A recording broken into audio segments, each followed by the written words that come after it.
cult. Dreadful at her from. Do you realize that is remember Lot's wife? And he's talking to those religious people. I'm about to amen that lady preaching back there.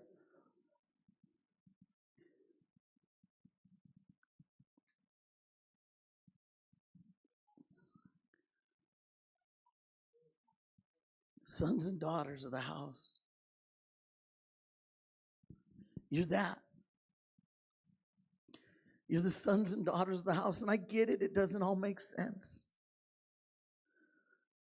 It's weird. Literally, like, I can't look at my dad and my mom and say like son and daughter, but I don't know. Like, what is that? That's a God mystery that we have to uncover. But I'll tell you what, for every single one of you in this room, like sons and daughters of this house, God is doing something. Orlando, I know you bench press more than me, but you're a son of this house.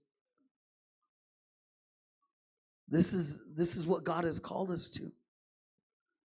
Stand up with me, look at them. These are the sons and daughters, and those ones on the other side of that wall, and those ones on the other side of that wall. These are the sons and daughters of this house. Let me tell you something. That's why we are the way we are. There are still some things that are because raised or because of this or that, but we are the way we are because the Lord has put us together and we understand how important these people are. You're not just people. We belong to one another.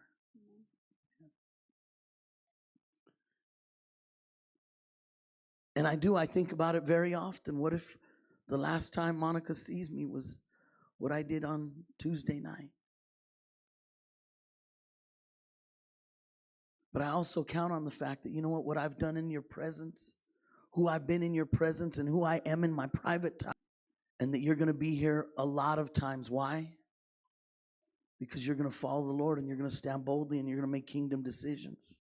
This woman became a pillar of salt. She would never make another move in her life. You know that we're called to be the salt and the light? It's because salt has a preserving factor.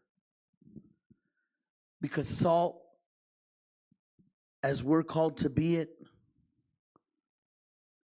cultivates thirst.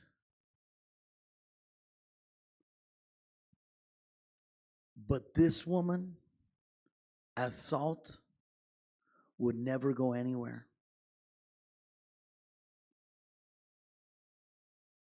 Go with me real quickly to the book of Hebrews chapter 2 and give me an amen when you get there. But it's important that we grab a hold of what God is doing.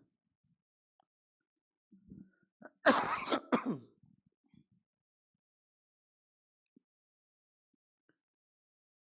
Hebrews chapter 2 and verse 2, what does it say?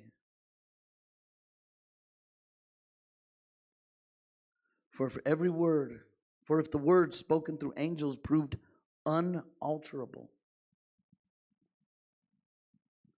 means what these angelic messengers were carrying, heavenly instruction by those who heard.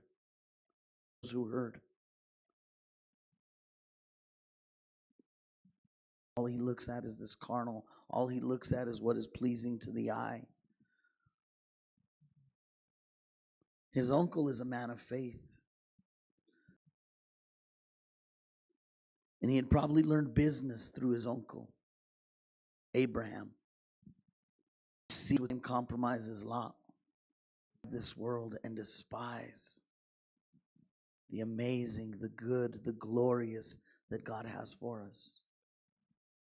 And I understand that at the sound of my voice, there are probably 24. And I understand that at the sound of my voice, there are probably 24 or 36 stories of, but this is bad.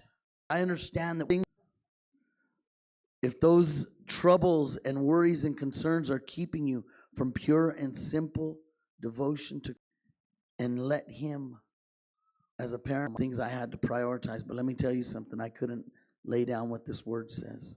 Brother Reuben, if you want to go ahead and start making your way up this, I want to give opportunity this morning. Are you looking on something fondly that the Lord is telling you to cut off?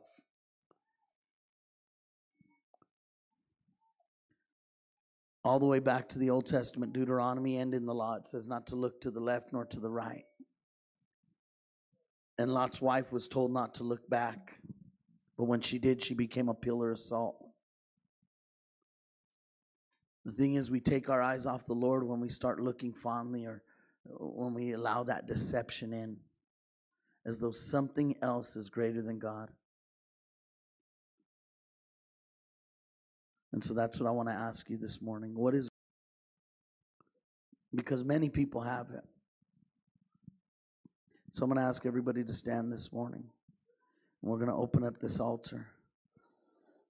And that's my question for you. But you need to choose Him.